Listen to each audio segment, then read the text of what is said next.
So as you look across the landscape today, reps can spend more time selling to surgeons, more time doing what we do preoperatively, intraoperatively, and postoperatively, which is just making sure everyone around us is set up for success, ultimately for the patient, and not have to worry about the paperwork.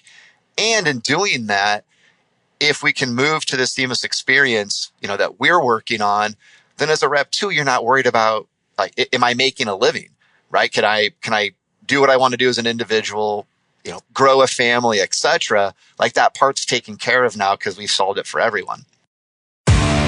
Without supplies, there's no surgery. Without products, there's no patient care. Welcome to Power Supply, the healthcare supply chain podcast focused on helping you navigate the intricacies of logistics, purchasing, contracting, and supplier relationships. Each episode, we speak with healthcare executives, supply chain leaders, and innovative entrepreneurs from across the country as they share their stories, experience, and expertise on the industry we love. From the loading dock to strategic sourcing, from buyers to the C-suite, and across the enterprise, we tackle the real-life issues impacting the healthcare supply chain. Whether you're tuning in for conversation or inspiration, we're glad you're here. You're just in time to hear it from the source and stock up on insight. So sit back and plug into Power Supply.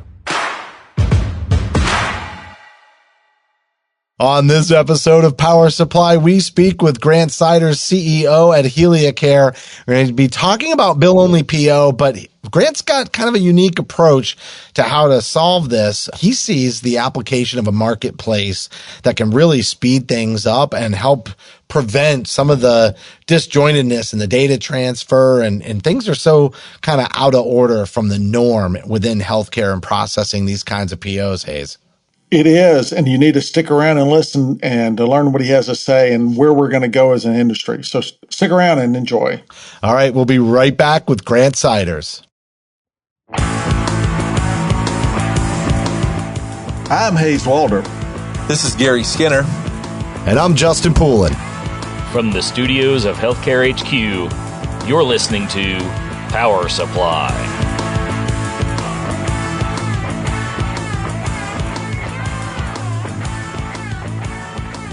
Speaking with us today is Grant Siders, CEO at HeliaCare. Grant, thanks so much for coming on the Power Supply podcast. We're going to be talking all about bill-only PO, and I feel like this is a conversation everybody is kind of very well aware of. Even the Power Supply Advisory Group put together a roadmap on bill-only PO and what that process is and how to better manage it. But at the end of the day, I think everybody knows that this particular area in healthcare is ripe for disruption. And so we're going to be talking about how to build a healthy ecosystem. You can't disrupt something unless you take it up a level and really look at it from a macro standpoint and then start to say, let's reassemble this under a new vision. And that's why you're here today, Grant. So thanks for coming on the show. Justin, thanks for having me, guys. Not a better guy to ask all these questions from Grant. Grant, obviously we talked about this a little bit off air, but where's home for you? And tell me about your favorite college that you follow. My favorite college. Well, home for us is Scottsdale, Arizona. So we're based out of Arizona. Favorite team that I follow, probably a little biased. I went to ASU, so I probably follow ASU the most. I know it's probably not, the SEC team out there that everybody else would follow, but after last season, I think probably more people follow ASU. Well, y'all definitely had a good year, but it's not the SEC. Let's just keep it at that. Yeah, I knew that jab was coming. I knew that was coming. You can't say ASU without somebody saying that. Well said. But fair enough. Grant, let's just talk a little bit about your background and not so much in healthcare yet. I know your path starts in the Marines and then slowly kind of comes into healthcare and what you're doing now. But you have a very fascinating background, especially your experience as an instructor. So I was kind of hoping you could tell the audience about that. Yeah. So out of school, I ended up joining the Marine Corps before I finished college, and I was in the Marine Corps for several years. And when I was in the Marine Corps towards the end of my career, I transitioned over to the infantry school. It's the School of Infantry Training Battalion. And I spent some time over there as an infantry instructor for new Marines coming in that were going to transition out to the fleet as infantry as their primary MOS. So I spent time doing that, and this was at Camp Pendleton. So I was a Hollywood Marine, went to MCRD San Diego, and then over to Camp Pendleton.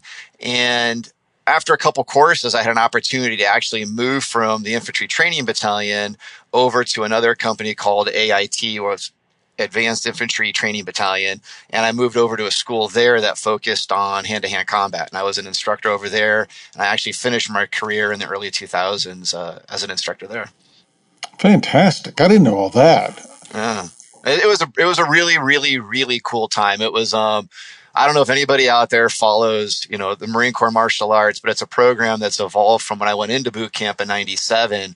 And the Marine Corps, I believe still today, I followed a little like on Facebook or you see posts and stuff. They adopted a belt system and a new methodology or framework for training hand-to-hand combat. I was fortunate enough to be there as an instructor while the Marine Corps is actually going through the evolution of moving from the old world to this new belt system. So not only was that I was an instructor there, I was there when we were rolling out this entire new framework. So that was a really cool experience. Let me ask you a quick question. Let me jump in here, Justin. Question about his experience in the military. Obviously, incredible training. Obviously, you were a young man at that point. Kind of, I guess they were helping mold you. But how has that impacted your business acumen and the way you lead now? Has it impacted it? 100%. I think it impacted many dimensions of my life, both personal and professional.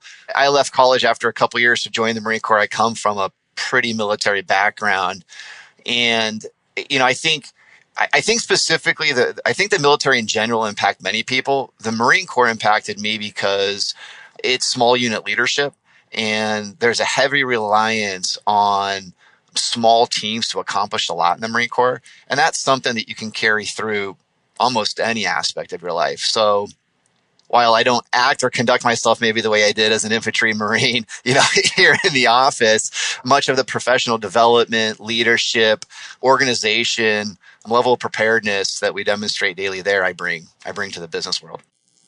Yeah, I would think it'd be super beneficial. 100%. The other thing too is you persevere.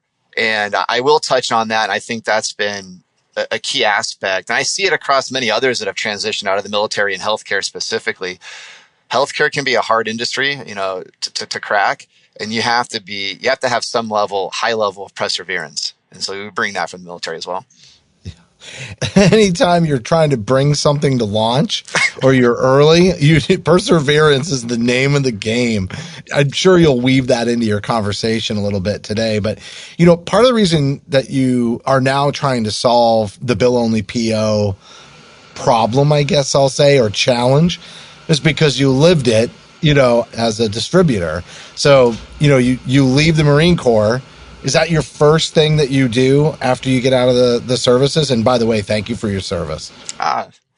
Thanks, guys. No, I got out. I dabbled in a few other industries. I tried real estate and some other industries, but I found myself in healthcare. It was actually through a family connection. I was able to link up to somebody that was distributing background in spine, and that was kind of the springboard that got me into the industry.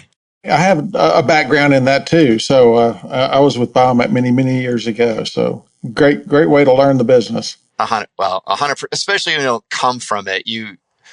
I think it was interesting starting off in a distributorship because I was able to get a perspective across many companies, maybe not just one. Yeah, that's a really good point because not everybody does everything the same. Oh, for sure. And that probably further complicates the bill-only PO process for a distributor. Oh, yeah. And I mean, actually, I could use that to kind of just click into something you said previously, which is, as a distributor, when you're in the operating room, you might be filling out a couple bill-only sheets, right? You're not just maybe filling out, if I was working for XYZ company, I'm probably filling out, right, my app or my bill-only sheet for that company. When you're a distributor, you might be filling out 2 or 3 of those. I actually had my aha moment, hey, there's a big problem here, one night on a Friday filling out, a couple of those in an OR. And I was just thinking there has to be a better way to do this. So. With about a dozen stickers hanging all over everybody, all the implants. I remember that well. 100%. You're trying to write everything very legible. You're doing it late. You're doing it fast. But Yeah, so you said you had this like aha moment on a Friday night. Anybody who's ever worked as a vendor rep's had some Friday nights trying to wrap things up. And I mean, is that what really like had you build your passion? Like, why do you care about bill only PO so much? Is it leveraging off that kind of aha moment? it is. It's probably two things. And one of them's aha moment, but I'd say the aha moment was kind of the climactic point of just thinking through this problem I'd been experiencing. After a couple years as a distributor, working for a distributorship, I had an opportunity to create my own distributorship. So I invested in doing that, started building on a distributorship. And, that's when you really start focusing on the details. And as a distributor, we were challenged with our AR. So, simply filling out the bill only sheets, making sure we're getting the purchase orders from the hospitals, and everything's going back to our suppliers and manufacturers so we get paid. At the time, I'd say our AR was 60 to 90 days. So I was like separately conscious of that problem and trying to solve that. And is that just better process? Was it more people? And I couldn't find anything that was tech enabled to solve it. There wasn't anything in the market. I think my aha moment, I know my aha moment it was a Friday night, late in the OR. In quick background and context, my wife and I have 6 kids, range in ages, 19 to 5, so kind of a big family. And I was at a hospital an hour away from our house, and it is late at night. I'm filling out, I remember I was filling out 3 bill, I remember exactly where I was, filling out 3 bill only sheets. And my wife had texted me and said, "Hey, could you order this on Amazon?" And because of my age, I love tech. So I'm like, okay. So I pivot, I put my pencil down. I'm trying to get the stuff filled out, right? Because the OR staff's waiting for you to hand these off. But I simply opened up Amazon. I hit a couple buttons. I ordered what she asked me to. And then it clicked. Why can't I just do what I'm doing on these bill only sheets on something like Amazon? Why can't I sell these pedicle screws or this rod or this construct on Amazon? And then that just kind of unfolded into where we are today. I had to remember back to it was this Friday night years ago. I was in a trauma case. I remember we were supposed to go out of town to North Carolina, and it was literally it was probably 10 o'clock at night. My wife was calling are we going to go tonight? It's whenever the doctor finishes. So I remember those times. It's tough sometimes, but people are, when you think back about it, it's so important what we do. But literally trying to make the process better is so beneficial to everybody if we can do it. But good job. I'm glad you came up with this. Wow. Thank you. I mean, that night, Hayes, launched into, what I would say 2 years of just discovery. From that point forward, I thought, well, if there was an environment that we could all use, like an Amazon, and let's just say it, let's say there was as an Amazon type of experience where you could order it, what does that change from what we do today? What is there a benefit and value? Because there's multiple stakeholders. I was looking through, obviously, selfishly, my lens as a distributor, which I could also look through the supplier's lens there too. So I knew the pain points. So I spent about 2 years running more diligence with other suppliers I knew, other reps. And then I got really deep into the healthcare space too and started just asking questions like, what problems does this cause for you guys? And why do we have to do it this way? Right? Because there's this really kind of old ingrained process that we, as reps had to kind of adhere to every day. And I just started challenging that. Is there just even not just a better way to do what we do today? Is there an entirely different way to do it? Let's talk about some of that, insight into those different stakeholders, right? Where there's 3 of them. You got the company, you got the supplier rep, and then you have the hospital and whoever's owning it within the hospital. What did you learn about each one of them? And maybe even what matters to them the most or what their biggest headaches are? I could start off where I started, which is the supplier rep. For me, when I think about I'll go back to that Friday night. I had a customs pan. I had to flip an STD. I had sets to get out, and it was circa 9:45, 10 o'clock at night. So I knew I was going to be hanging at the hospital for a little while. And then I had to get stuff in my car and go to another hospital to get it dropped off before I was even going to go home. And I see that as very critical. And back then I saw that as very critical. I knew I had to fill out the paperwork because I had to submit it so that myself and the manufacturer could get paid. I really didn't have an appreciation for what that paper was satisfying and solving for the hospital. But I knew my pain point was I have to get it turned in. That's how the manufacturer is going to get paid. That's how I'm going to get paid. But then I still got to have to go do all this other stuff. So my pain points were kind of exacerbated by just taking the time. And I always view myself as part of a team. So, I'm sure we've all seen bill sheets where it's like, is that a 5? Is that an S? I can't read that. Is that legible? So I took my time. I try to print things out, and I don't have the greatest handwriting, but I try to write it out nice. So my pain points were just solving everything else you need to solve in a rep, right? Just to make sure you're there for better patient care. You have what you need. I was into paperwork as just what had to get done just to finish the case. Now, today, I know the impact to suppliers very, very well. I mean, as a rep, if you're not getting paid until your purchase order is turned in, and ultimately a manufacturer isn't going to get paid until that case is invoiced, then there's a DSO component to this, right? There's a day's sales outstanding of some number that creates a financial impact for a supplier. And then when you think about, okay, let's solve the problem today, and however we're going to solve it in the market, like we're going to throw people at it. We might enable our tech to do different things, but it's working for us as the supplier, but not the hospital. You're ultimately throwing resources to make an attempt at solving it. So there is an OpEx component to this. There's a cost to trying to actually solve the problem. So as you look across the landscape today, reps can spend more time selling to surgeons, more time doing what we do preoperatively, intraoperatively, and postoperatively, which is just making sure everyone around us is set up for success, ultimately for the patient, and not have to worry about the paperwork. And in doing that, if we can move to the seamless experience, that we're working on, then as a rep too, you're not worried about, like, am I making a living, right? Can I do what I want to do as an individual, grow a family, etc. Like that part's taken care of now because we've solved it for everyone. Grant, I'm a nurse. So everything you just said about the documentation and spending more time setting people up for success, like that's what nurses say all the time. It's like all of a sudden somewhere in the mid 90s, we started documenting more than we did provide patient care. And so I'm sure that if you're a clinician, what you're saying about the benefits of not having to do all that paperwork is resonating, for the folks in the OR just as much as it is for the rep. I mean, Justin, have you had to run out and chase the rep down and go, hey, I've got to key this into the EMR system. Where's the data? I mean, for sure, 100%. And that's, I think that's a good dovetail to the impact of hospitals, right? I think in the OR, the more frictionless that this experience is, the more the OR is going to focus on the patient. And that's one. When you look across the healthcare landscape, specifically through the lens of the healthcare system, this bill-only process, I mean, it's fascinating, guys. It's the more I peeled back the layers on it, you realize these products are patient-specific. So it's not something that's typically carried on the shelf. Traditionally account for, mid supply chain expenditures. And they're tied to, probably arguably 40 to 70% of net patient revenue for any healthcare system. So they're kind of linked into the lifeblood in financial and operational performance for a healthcare system. So simply, there's probably 4 or 5 departments that are touching this. Justin, there's the nurses in the ORs, the reps turning this stuff in.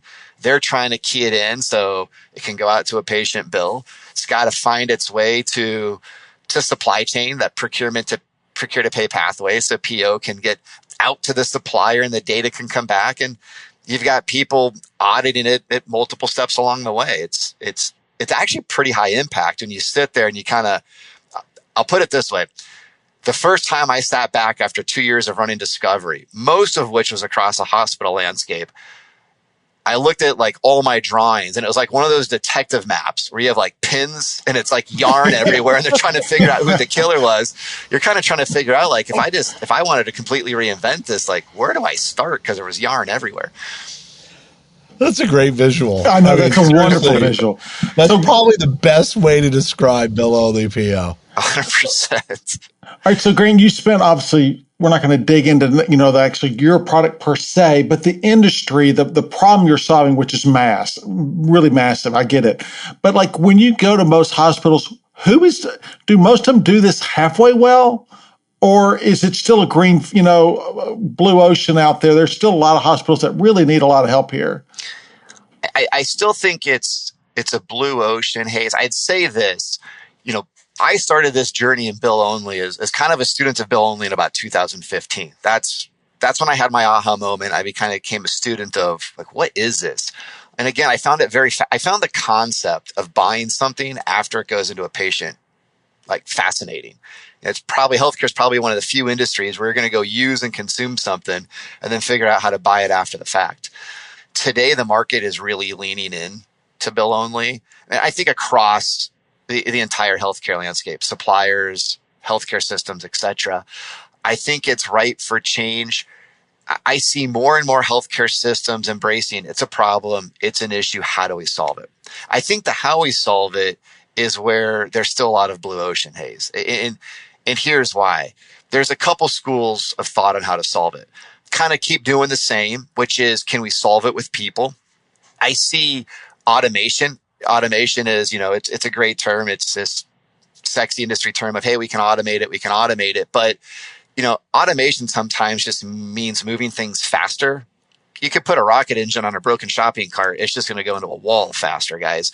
So automation doesn't necessarily solve it. And automation, a lot of times when you look at bill only, where I see some of the market today leaning in is just show me where the problem is, like a dashboard, like a visualization tool. The reason that we see that today is because the problem exists across multiple parties. This isn't just a healthcare system problem. It's not just a supplier problem or just a distributor problem. It's a shared problem across all of them. So if we are able to bring everybody into a shared system, a shared ecosystem, then you could ultimately solve the problem, which is, let's not automate or address the problem. Let's eliminate it from happening at all. Let's just eliminate bill only as a transaction type. We've had some discussions around this, and one of the reasons I think it's a challenge is it's not following the standard flow of operation, right? Like hospitals typically, don't issue a PO after a product's been used, except in this scenario. And so I kind of want to go to what you had said earlier, which is you felt like this should be like Amazon. And, what would that even look like? And how does it kind of address what you're talking about right there, specifically that like, wait a second, why don't we just eliminate it entirely? I'm assuming that this idea that you have around making it more like Amazon is your idea about how to eliminate the bill only PO from being a thing.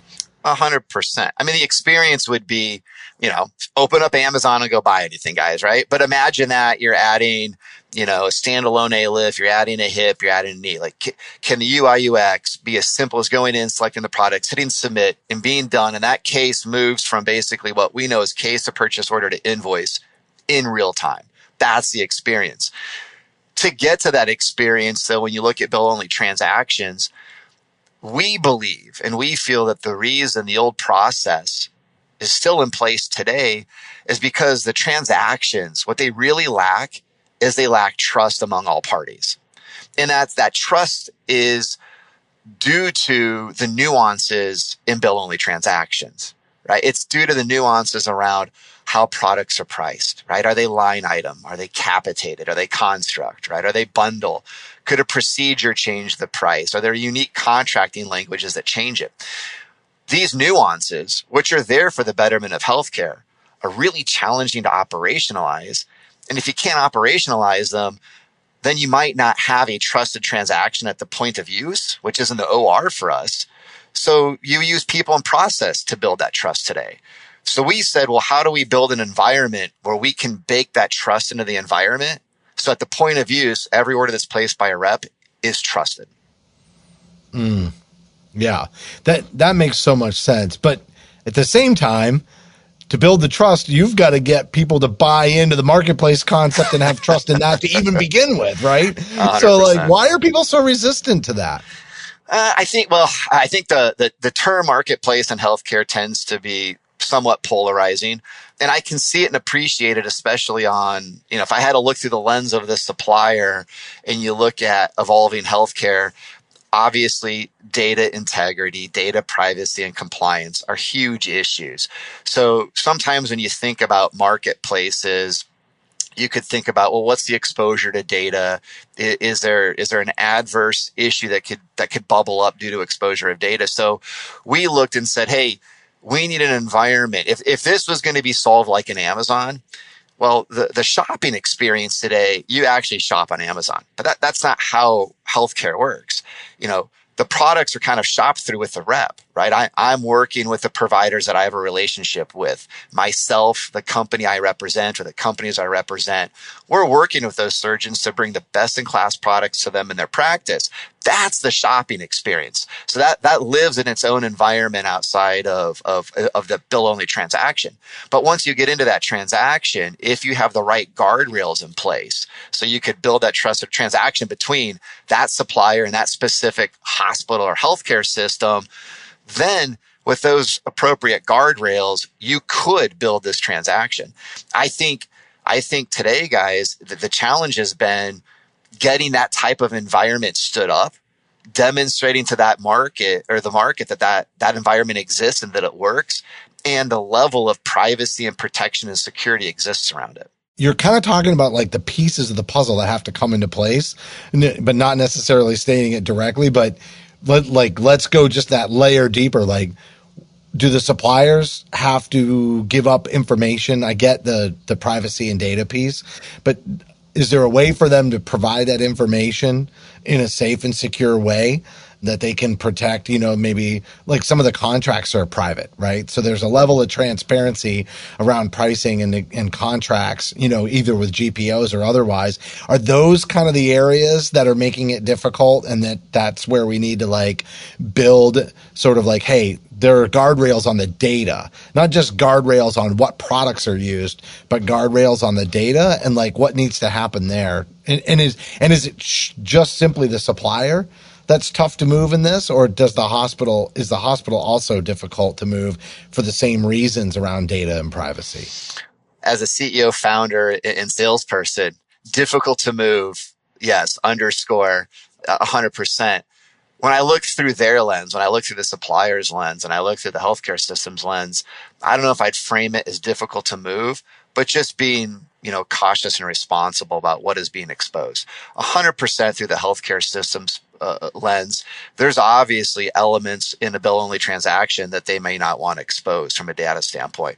And all healthcare systems, have really, really robust guardrails around data integrity and privacy. So 100%. And what's really interesting, Justin, that concept alone, I could probably come back here and just talk about as a SaaS CEO and founder, the challenges in building MVPs and bringing products that are software solutions to market in healthcare, because unlike many markets where you could probably launch an MVP and then iterate and iterate and iterate, your very first product as a SaaS company in healthcare is not an MVP. It has to have the same level of integrity, security, privacy than an enterprise solution that's been around 5, 10, 20 plus years has. The healthcare system market is just poised that way. And the market is smaller. Everybody talks. So, just for anybody who doesn't know, MVP is minimally viable product, just to kind of lay out that acronym. But like, to your point, though, it's a small community. So not only does it have to perform just because of the healthcare system's needs, but word gets around pretty fast if you don't bring a very like an MVP that is at a different standard into healthcare, because in other industries you got 1,000 customers to iterate with, but in healthcare it's just not that large swath of folks that are like totally innovators that are going to be there to like help you iterate. It just doesn't exist like it does in other industries. 100%, and that cuts both ways, right? If you're very successful in driving value and delivering that in a way where there's buy-in across all the dimensions of how you need to deliver it, that works for you in healthcare. Other people will see that as validation and then be willing to have conversations and explore. But again, if you don't get a lot of, there's not a lot of second chances in healthcare. Yeah. So you get one chance. Right. Exactly. And to your earlier question, the suppliers too, yeah, they're protective of their data. It could be everything from the reps that are in their organization to their product catalogs to their pricing. And in this environment that would need to exist for this to happen, everybody needs to be able to put their information somewhere where it's warehoused and it's protected. But then the information. So if I'm a supplier and I'm networking or connecting to a hospital, we each have our own data that we own that has guardrails around it. But in the data that we share together, you think about as a contract, that's somewhere you start building trust, because the derivative of the contract is then all of your bill only transactions, right? And then that data moves and cascades across the organizations. So if there's a way to keep that data holistically separate and then bring it in and connect it where it needs to be trusted, then as a provider and a supplier, you can operate protecting your data, but then keeping it protected, but protected between you and that party that you're locking into. So there's guardrails. So if I'm, Hayes, if you're a medical device supplier and I'm a healthcare system, you and I have a pipe of data that we share because we've already agreed to share that data through a contracting process or a sourcing initiative, let's say. So how do we build that pipe, and then how do we keep that pipe secure? We've had a lot of AI conversations on this season, and so I'm just, you're ringing agentic AI bells all over the place for me.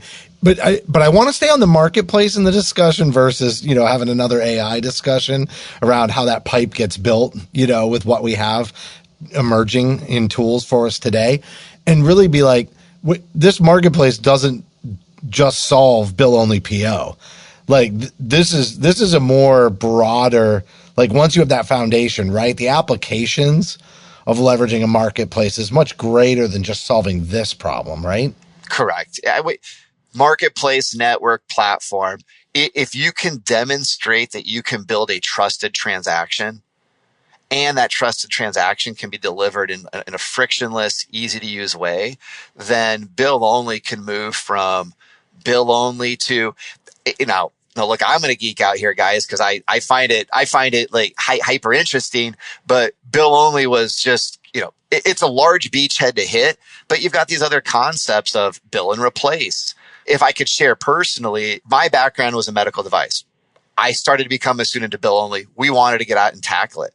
I started learning through our healthcare system customers that there's even other areas I never knew about, like cath labs, IR, all of these other areas where they have 100% a mirror image of a bill only transaction that's creating relatively the same, if not more issues, or just other really challenging categories to buy in today, which takes you to bill and replace. It could take you out to instrumentation.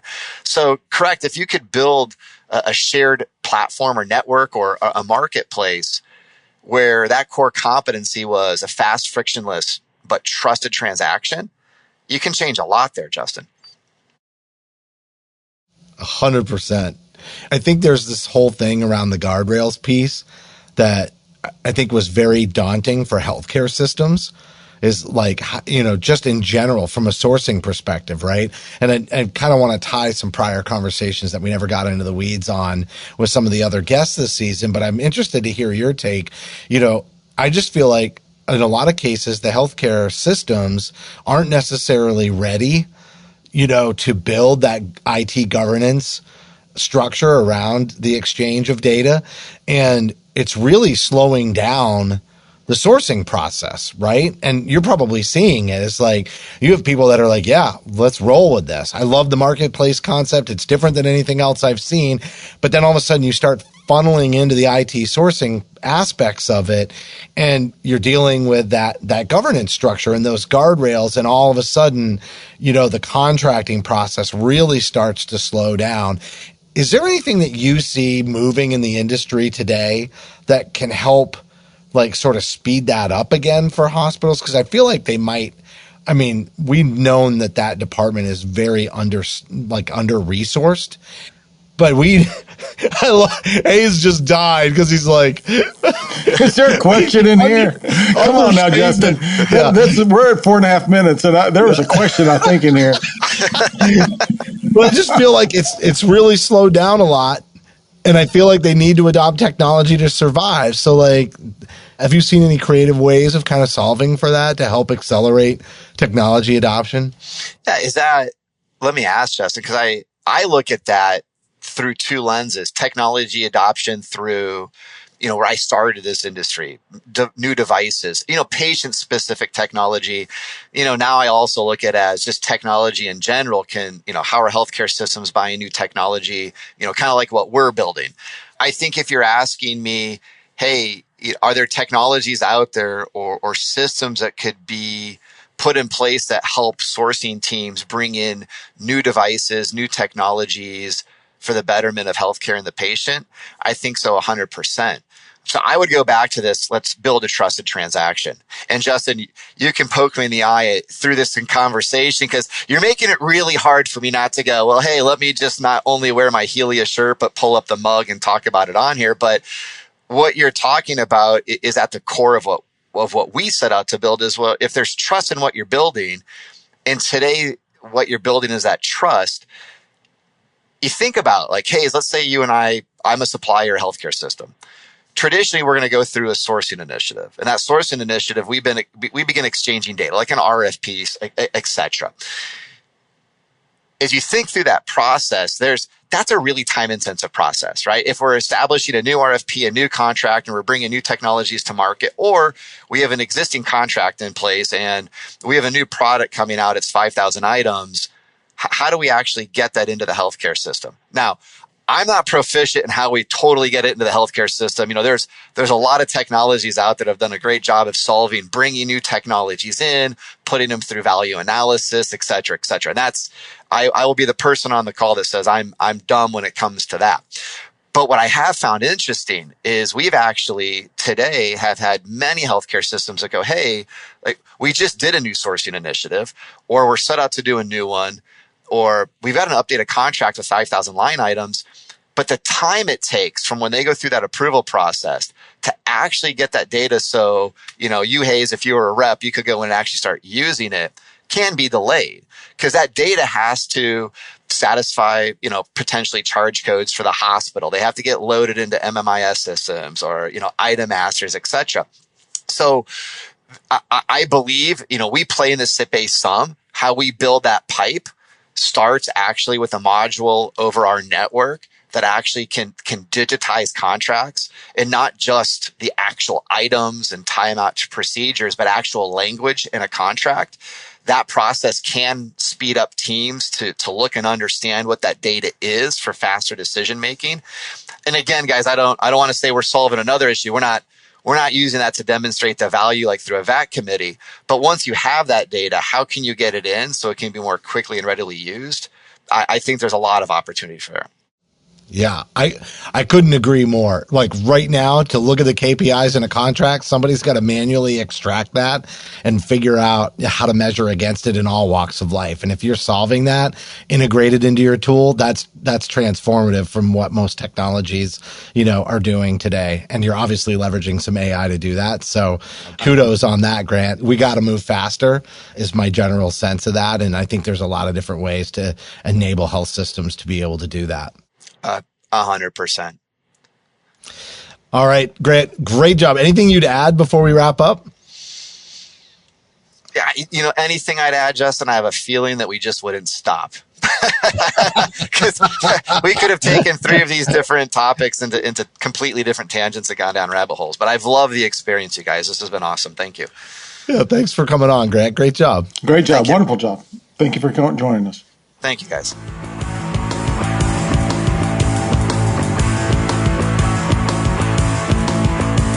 That was Grant Sider, CEO at Helia Care, talking about the bill-only PO, but even more so, this concept of a healthy ecosystem under a marketplace concept. And I think, Grant's got some really good ideas about how to build that trust and that connectivity with the data, but also just create alignment on this whole process because it's so out of order and disjointed.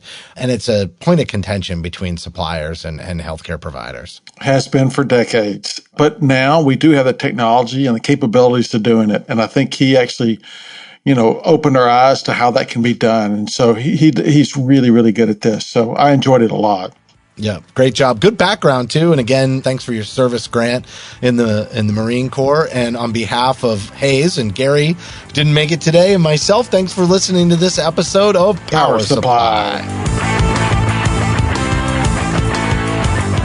Thank you for listening to this week's episode of Power Supply. As a reminder, you can help support us by subscribing on your favorite podcast app or by downloading the smartphone app on your iPhone or Android. Simply search for Power Supply in the App Store or Google Play. The best thing about downloading the smartphone app is that you can access bonus content for certain episodes and view episodes in certain categories, like articles on the go and vendor spotlights. Are you following us on LinkedIn or Facebook yet? If you are and you love an episode or post, then let your social network know about it. Like, comment, or share our posts along with your thoughts and keep the conversation going. If you have any topics or guests that you would like to recommend for a future episode, just send us an email to info@powersupplymedia.net. We look forward to hearing from you.